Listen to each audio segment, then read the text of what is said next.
What's the most common DM you receive from fans? Well, the common DM,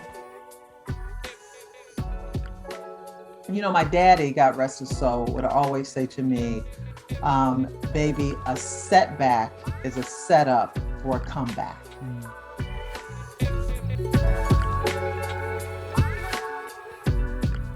Welcome to Come Back with Erica Cobb, a community of folks like yourselves who are getting ready and staying ready for their next chapter.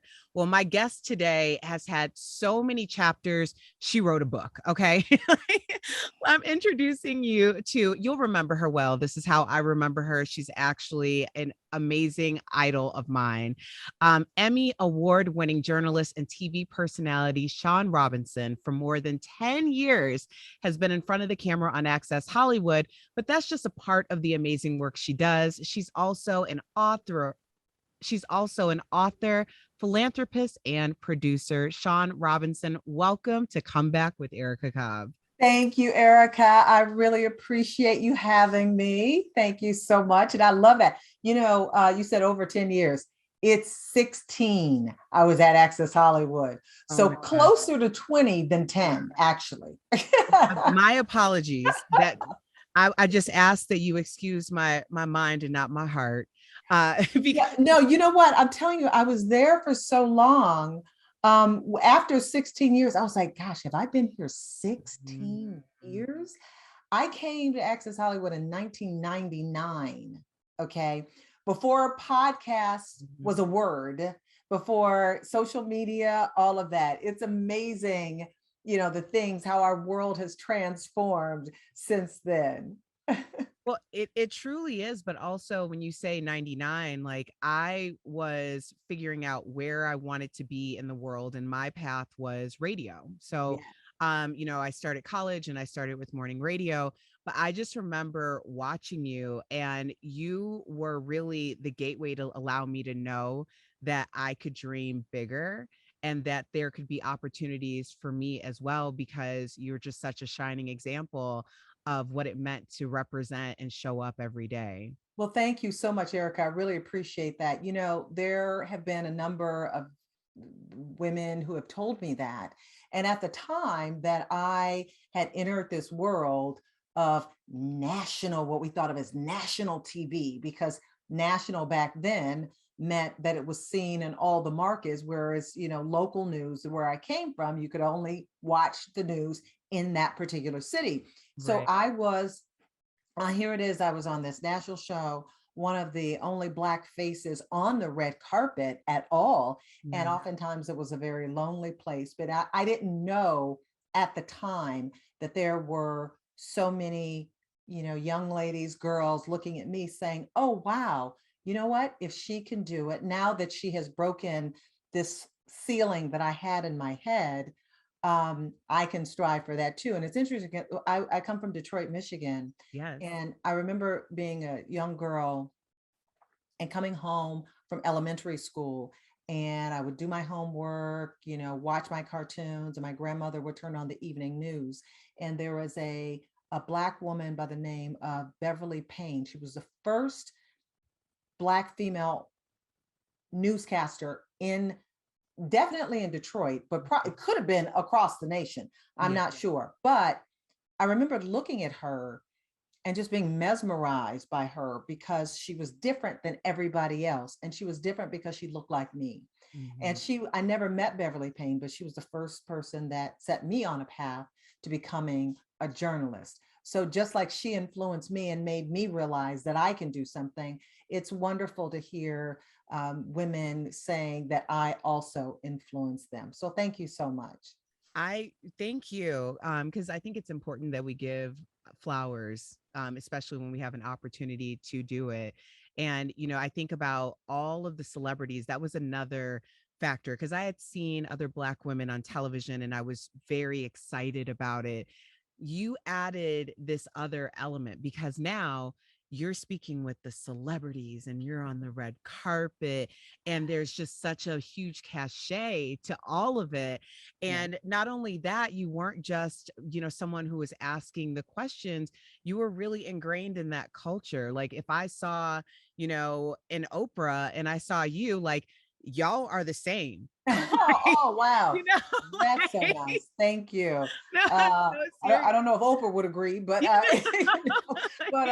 but thank you very much. That's that is wonderful, wonderful to hear. Yeah, the gravity of the position I was in really didn't hit me until, much, much later in my career.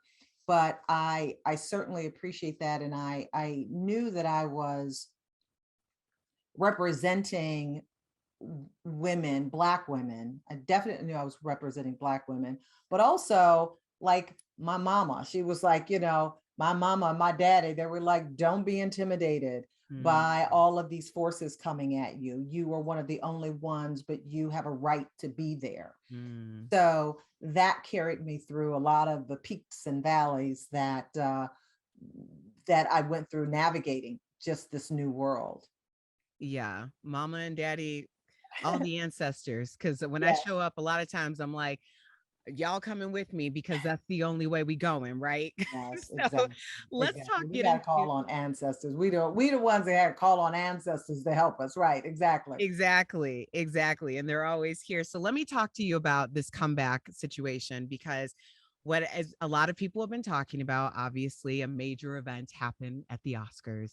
And people have asked me, because I do come back with Erica Cobb, does Will Smith deserve a comeback? And my response is absolutely. What does that look like though? So I'm curious for you, do you feel that there is a certain thing that Will Smith needs to do in order to sort of come back from this lapse in judgment? Well, I think that number one, I think our memories are very short. I Mm, think that, um, there have been people with lesser name recognition, lesser star power that have um, done something that has caused a lot of controversy. right, And then, their next movie came out or their next song or whatever. And we were really um, not necessarily willing to embrace them, but yes, willing to embrace them. But really, we forgot and we went on to the next person. Okay. right, So that, sometimes I'll interview folks and I forgot they did something crazy. right. There were so many other crazy things that happened. So a lot of times we just forget. We're on to the next headline. That's the mindset that we as the audience are in oftentimes. Mm, So I don't think that, I think that, Will is definitely still bankable. I think he will have continue to have success in Hollywood and in movie making. I think if it's a good movie, people will go see it. right. If it's not, they won't. So I think that's really the bottom line for him.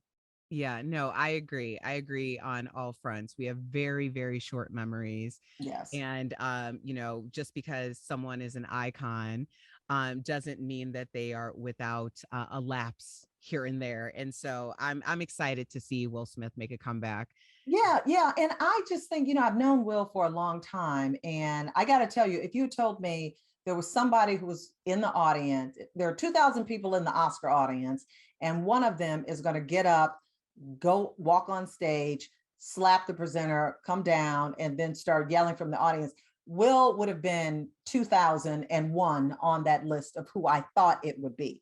Now, let me just say this, I have throughout the years, people have asked me who is my favorite person to interview. I've always said Will Smith. I just think, he's a great guy. He's present in interviews. He's nice. He's all of those things in terms of how his rapport with journalists. Mhm. So I think, from my observation, I know this is like armchair psychology. Yeah, no, I go just for it. think there was, and I like Chris Rock too. I like him. I haven't had as much interaction with him as I have Will, but I like um yeah, I just think there was something else going on in Will's stratosphere. I don't think it had, like some people can come at you and come at you, and then like you can have 99 people coming at you, and the 100th person that came at you, you just like snap. I think that's what happened. I think that Will knows how to act. Okay. He knows how to act at the Oscars. Some people, you can't take them certain places that they don't know how to act. Take you anywhere. Yeah. Right. Can't take you anywhere because Will knows how to act. And I think Will has enough restraint in the many. Listen, I don't think this was about, hair. I don't think it was about the joke.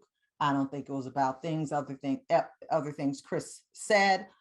I just think that was like the tipping point of whatever was going on with him. Right. Because I don't think Chris Rock is that powerful to have made Will act like that just in that moment, just the joke about hair. And then I don't think so.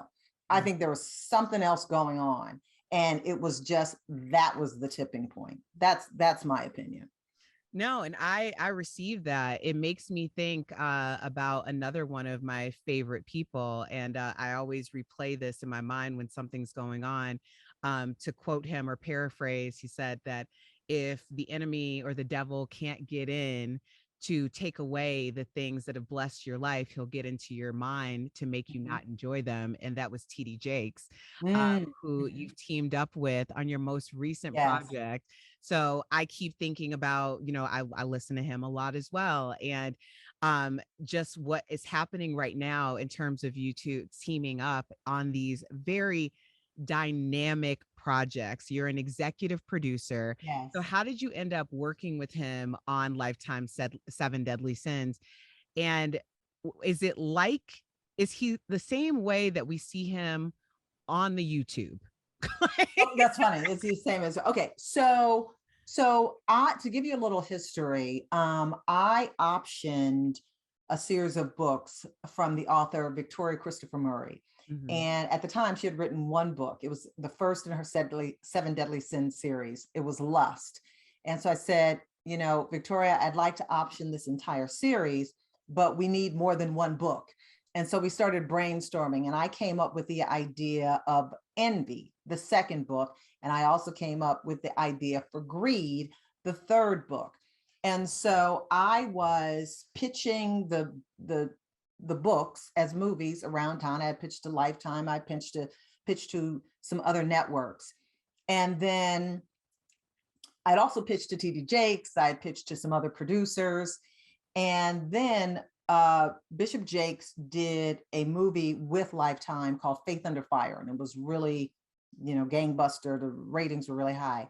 And then Lifetime wanted to do some more projects with him. And so then his people called me up and said, hey, remember the project you pitched to us a year ago or 9-10 months ago? Do you still have that? Is that still free? And I said, yes. And he said, well, we'd like to partner with you on bringing those movies to Lifetime. And I was like, yeah, great. And so that's how our partnership happened. So it was kind of like, the stars aligned, and we formed this partnership. And so, yeah, it's been, and because we started filming the first two in COVID, Lust and Envy, neither Jakes nor I was on set in Atlanta. These next two, Greed and Wrath, were shot in Canada, and I was on set for the first time with the both of them. And it was, it was great. It was wonderful. And to answer your question about is Jakes the same, it's funny because I never saw Jakes on set. Jakes wasn't on set in Canada where we shot the films, but I have interviewed Bishop Jakes in the past. And so I know him through my other interviews. And so, he's always been very respectful to me. I look forward to the day when we can spend some more time together to get to know each other a little bit better. It's crazy like hearing the story because so many people, it's like we were all working remotely in some capacity, but the idea of actually bringing a project in an anthology to Yes, fruition and like, working as co-executive producers in that way and never ever being in the same place, like yes. it's amazing what's happened over the past couple of I years. know. Isn't it that everything is virtual now? Everything, we Exactly. have all these partnerships and never even cross paths. Yes. Yeah, which in some ways have opened up a lot of opportunity, as much as it shut down some of the old ways that we did things. Do you feel, and I'm simply asking this because obviously Bishop Jakes is involved in this, do you consider this anthology a faith-based anthology? Well, yeah, well, yes, I do. I do. And a lot of times when we talk about faith-based movies, people are like, oh my God, are you going to be preaching to me? No, we're not preaching at all. Yeah. This is a fun, sexy, Mhm. thrilling ride with these movies, So they are morality tales, Mm. and they are built around, the seven deadly sins, which everybody has dealt with at some time. So these are universal Mhm. tales, universal stories, and universal themes that people know about. But it is the way it is dramatized is very is in a thrilling ride. So you won't think you're being preached at all. As a matter of fact, you're gonna be sitting there screaming at the TV, no, don't do it. Oh my God, I can't. So that's what's going to be really fun about these. I love that you put faith-based and sexy in the same sentence Well, because because people who have faith have sex too. right, exactly. That's how we got here. How do you think we got here? How do you think the choir got there? That's Exactly. Exactly. But just I mean, anyone who has seen either one of the installments or watched the trailer, you really do get that feeling of, I'm someone who grew up in the church. I'm not necessarily someone who participates in organized religion as it sits right now, but I consider myself a faith-based person. yes, And to get that dynamic of not only the faith, but then the sexiness, but also the idea of sin and people being able to sin and redemption and all of these themes that play out. It really gives you a more, I'm going to say holistic, although it may not be the right word, but approach to the idea of being a faith based person who is allowed to fail and who is allowed to come back in some right, way. right. And at the lesson in all of these is that there is redemption. Mm. There is redemption. Our protagonist, Michelle Williams, who was so great in Wrath. She played Chastity, dealing with the wrath of a man that she was involved with. Mm. And with Monique Coleman, who plays Zuri in Greed, she's dealing with the trappings that come when you say, okay, you're throwing that morality out the door and you're like, oh, okay, I'm going to do this because I'm greedy and I want more and more and more. So she's dealing with that. So it'll be really interesting. I can't wait until people see Greed. At Wrath, people were just, like I said, screaming, screaming, Yeah. screaming at the TV. And so they probably will be doing the same thing with Greed. We as in I, because on Uh, my talk show, like, yes. it's kind of a crossover. I had an opportunity to speak with Michelle Williams a couple Good. weeks ago about Wrath, and she was talking about the relationship with Miss Tina Knowles Lawson and how it was such a natural fit, especially the mothering, because that has always kind of been her role. But there are other big names, as you mentioned. Romeo Miller comes to mind. Was there a time where there was an issue with any of these stars tapping into the everyday person, or was that just 100% something that they came in with? Well, I first of all, let's start with Michelle Williams. I was so impressed with her. she was great. Here it is. She's carrying this movie. And I just posted something on social media about how professional she was and how wonderful she was with the cast. And she really set the tone. She really, really, dove into that role, and she just made it her own. I mean, she really brought chastity to life. And Romeo is just a natural. He's just he, the ones that, and then Miss Tina came in there, and she was just so mothering to Michelle. And like she said, that was her, that's how they grew up. That was their relationship. I mean, it was so sweet to get them together. And when you're putting this like puzzle together of who the cast members are going to be, when we got Michelle, we were thinking who could be a great mom. And we're like, oh my gosh, can we get Miss Tina? Is it possible that we could get Miss Tina? And when we got her, we're like, oh my God, I can't believe it. That's so amazing. So amazing. So she was wonderful. With Greed, well, Monique Coleman's a veteran actress. I mean, she was just absolutely incredible. I mean, the depth in which she plays Zuri is really going to touch you. And my man, Eric Benet, Eric is another natural. We were sitting there watching him on camera and Romeo Miller on camera. We're like, both of these guys are just naturals.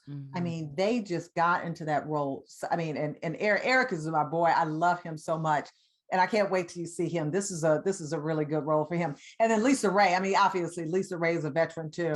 And she plays just Miss Viv. Oh boy. I mean, oh, so well. So well. I mean, she was just lighting it on fire, literally. Okay. So I can't wait till you see that. Well, you mentioned the star-studded cast. I mean, all of these names that we're so familiar with, and seeing the dynamics of just the way that they play, together, but also the way that they encompass these characters. Was there a time during the actual production that something happened that really surprised you with the cast? Let's see. Anything that well, Romeo had to jet out because his girlfriend had a baby. And so he had to leave the set, and then he had to come back. So he was a real trooper because he flew in and flew right out. And so that was, that's always very scary. Like, oh my gosh, our star is leaving. But he was absolutely amazing. I'm trying to think anything that happened. Everybody was such a professional. There are always challenges during filming, and they all rose to the occasion. They were easy breezy, and I just love them dearly. I love it. Well, we know that Greed premieres April 23rd. Yes. So we are excited for that. Obviously, Wrath was a success, and we're anticipating the same with Greed. Good. And we have some other installments to anticipate. Yeah, girl, there are 7 sins. Yeah. 7 sins, girl. We got to get all of them in. All of them in. Okay, I'm going to put you on the spot. Name all 7 very quickly. Oh, Lord. Lust, Greed, Wrath. Yeah. Oh, no. Oh, goodness. Yeah, this really is on the spot. What was the one that aired with Lust last year? Oh, shoot. Starts with an E. Ecstasy? Envy. I don't know what said you were talking about. Okay, so we have lust, envy, greed, wrath. What else? Oh man. Infidelity? Or is that lust? Oh my gosh. I don't know the 7 deadly sins. That's pride. Oh, okay. Gluttony. Oh. And then the last one is sloth. Yes. See, I haven't brushed up on. I'm looking over at my table of ancestors with the Bible, and they are like. It's funny when you ask people a question, they go, let's see, temptation. Yeah. Getting them too much money. Not getting enough sleep. I'm like, no. I was just like completely frozen, like, oh Lord. I went straight. The first thing that came into my mind was love is patient, love is kind. I might have to get back into the institution. I Yeah. talked about institutional religion and like clearly I need to re-enter the institution. That's funny. Well, I have to discuss this because my little sister's in town and Okay. she said that she would be very upset if I didn't at least ask you some 90-day fiance questions Girl. because we have been binge watching mainly tell-alls. Like I've seen more tell-alls than I've seen the actual shows for some of them because the way that you navigate a tell-all, Yeah. it's like equal parts like this journalistic integrity with Right. just a little slice of shade sometimes. So how like coming because I mean you've been doing this for how many seasons now? Well, let's see. I forgot how many tell-alls I've done. I've done a lot, but I've been doing them since I think 2016. Yeah. Yeah, so So, there's and a we've lot. seen the evolution. So, how did it start in terms of what was your game plan going in? And when did you start to pivot based on what you were receiving back from the Well, cast? you know, the first time they asked me to do the show, which was back in 2016, I said, okay, send me some clips. Let me look at it. And they sent me some clips. I was like, okay, this will probably go like a couple seasons and, you know, that'll be it. And oh my, like I had absolutely no idea that it was going to become the phenomenon that it is. I mean, do you know that 90 Day Fiance is shown in 168 countries and territories? It is absolutely insane. My DMs are like so international. I get Yeah. DMs from everywhere, everywhere. So, you know, the TLC always wants you know, sometimes I want to say, Erica, are you crazy? You're out of your mind? But TLC doesn't want me to do that. You know, I am supposed to be the neutral person. Hmm. Okay. And I give them a platform. If they say something crazy, I might say, well, are you sure about that? Like, have you thought about that? I mean, they never want me to you know, attack the couple. And I would never do that. That's just not my style. They Right. let the other couples say what they want.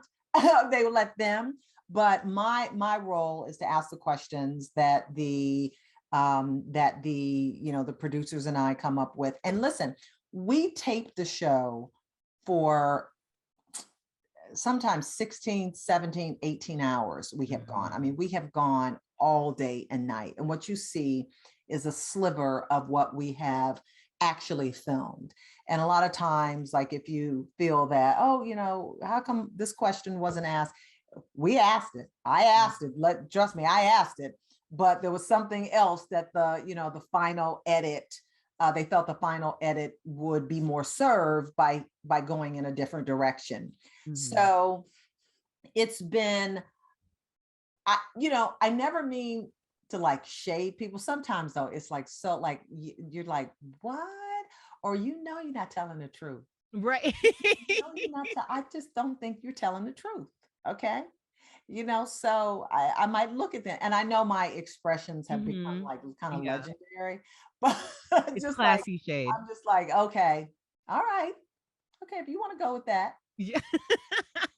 okay. Total classy shade. I mean, you have it down. You have it down. But okay, so here you talked about fans DMing you from 90 Day Fiance. What's the most common DM you receive from fans?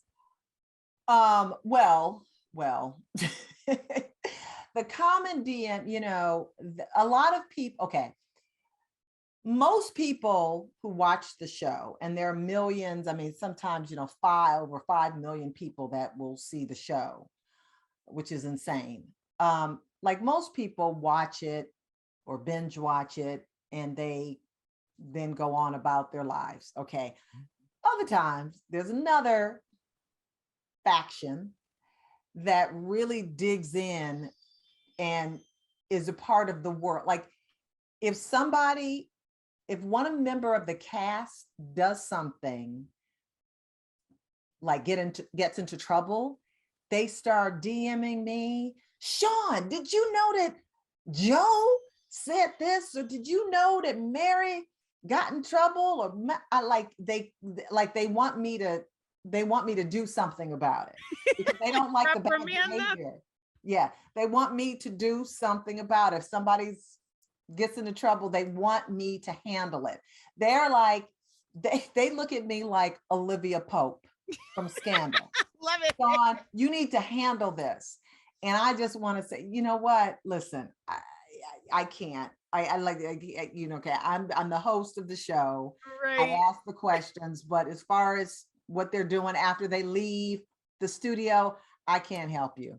I'm sorry. Wow. Wow. Oh my gosh. I love that you're the Olivia Pope of 90 Day Fiance. And that, They and that want me to get them out of jail. They yeah. want me to, you know, That's just another hat that you wear because you're also an author. So let's talk about your book because Exactly as I Am includes celebrated women serving or sharing advice with girls on what it takes to believe in themselves. I yes, love that. That's kind of thank how this you. whole conversation started. So what's the best advice that you've ever received about how to gain confidence and to be, to show up as you show up every day? Thank you. I put this book together. It's been a while. My book actually came out in 2009, and I used my access to celebrities to talk to them, wonderful women like uh, Oprah, Iman, Janet Jackson. I talked to so many people and about what it does take to believe in yourself. And the message was to teen girls. And I think really Oprah gave me for the book some really great advice. And she was saying, you're valuable because you were born. It doesn't matter what mean things people have said about you, where you come from, what your parents did, whatever. You are valuable because you were born and you're here and you deserve a spot. And India Ari also, I love her quote in the book where she talks about she was not the popular look in the entertainment industry and how she made her own space and she claimed her space. And she says, it is my job to speak for the girl who is unapologetically herself. Mm. So I love those pieces of advice and I carry them with me throughout this journey because this journey is I thought I'd be retired by now, but girl, there's no like I don't even know what that word means. Yeah. And so I got to keep going and keep going and keep going. And so my passion is my foundation, the Shuan Foundation for Girls, which we've helped so many girls. And so there's a lot of work to be done because Yeah. our girls are while back in 2009 we focused on building self-esteem, but there are like other tangibles that Mm. our girls need, and so that's what I hope to do with my foundation, just to build that up and to become a real resource for our girls and helping our girls succeed. Can you share with my comeback community the 5 pillars of the Yes. Shuan Yes, Foundation for Girls? easy to remember. SHAUN. S is STEM, science, technology, engineering, and math. H is health. A is arts. U is unity. And N is neighborhoods. So Mm. if there is a nonprofit that is doing work in one of those 5 key areas, we would possibly be a resource for them. And so what we do is and when I say we, I mean me, we shine the light on these small nonprofits that are boots on the ground, front lines, working with our girls and really trying to help develop them in these 5 key areas. So, I was talking to somebody about this philanthropy conference that I went to because philanthropy is such a big part of my life. And when I first started my foundation, when I selected nonprofits to support, I always told them, well, I want the money that I'm giving you to go to this, this, and this. If you had a foundation that, you know, raised or collected backpacks for children's school, I would say, I want you to buy 1,000 backpacks with this. I want you to do this, this, and this. And I went to this philanthropy conference, and one of the speakers was really inspired by Mackenzie Scott, who gave all the money to HBCUs, she's given $1 billion or so to charity, including to HBCUs, to nonprofits, and to Black colleges. One of the most important things in philanthropy is to give unrestricted funds, okay, which means I trust you. Mm. This is trust-based philanthropy. I have vetted you. I know that you do the work that you say you're going to do. I know that you are in compliance with the IRS. I know that you're doing everything right. So I'm giving you these funds. You may use them to keep the lights on, to pay the rent, to get paper for the copy machine, or Right. to pay the taxes, or to get a accountant to do the taxes, or whatever it is. But I'm trusting you to take these funds and do what you need to do to make sure you keep your mission going. And so that was one of the shifts recently of my foundation, the Shuan Foundation for Girls. It's the shift into trust-based philanthropy, and knowing that I've done my job as a journalist by vetting these organizations. Now I let them do their job and Mm. change the lives of our girls. Trust-based philanthropy. Yeah. That is, thank you so much for sharing that story. My mother is a professor emeritus, so she has a STEM camp for girls. And I think seeing what happens on the other side of that, that's such an important message to share. Mainly the vetting part first, like, to Yes, make sure absolutely. Yes. that it's going exactly in the spirit of which it's given. But I think that most people in your position would have thought that's or would have done that same thing, because you don't ever really know. But if you are doing the proper vetting, then yes, you are getting out of the way to allow the ones that do to do Yes. so in the spirit in which you intended as well. So that is so Right. beautiful. And I really appreciate you sharing that. Yeah, yeah. It's like if you have, if you've got, I mean, think about what it takes to make your household run. Like, Mhm. somebody can support you by saying, okay, here's money. I want you to buy clothes for your kids. Okay, but your kids still need a house to live in, and heat, and some food in the refrigerator, and a nice bed. And they need, all of these other things too. And so it is, yeah, that was freeing for me as a philanthropist, to say, I'm going to trust you to do what you need to do Mm. with these funds that I'm giving you. So it is, it's taken a lot off my plate. Okay. Yeah. It's Yeah. taken a lot off my plate. And it's allowing my foundation to grow. And it's about me getting that message out to our donors, because we also raise funds to give these grants away. So yeah, so that's what we do. Thank you so much, Shaun. First of all, we started talking about celebrity comebacks, but I'm Yeah. curious, before I let you go, what does the comeback mean to you? And is there a comeback that kind of is a pillar of the success of your life? My daddy, God rest his soul, would always say to me, baby, a setback is a setup for a comeback. He Mm. would always say that to me. And, I would, anyone who has felt that they have had setbacks, I challenge you to look at a setback differently. It's just redirection. It's sort of like the GPS in your car.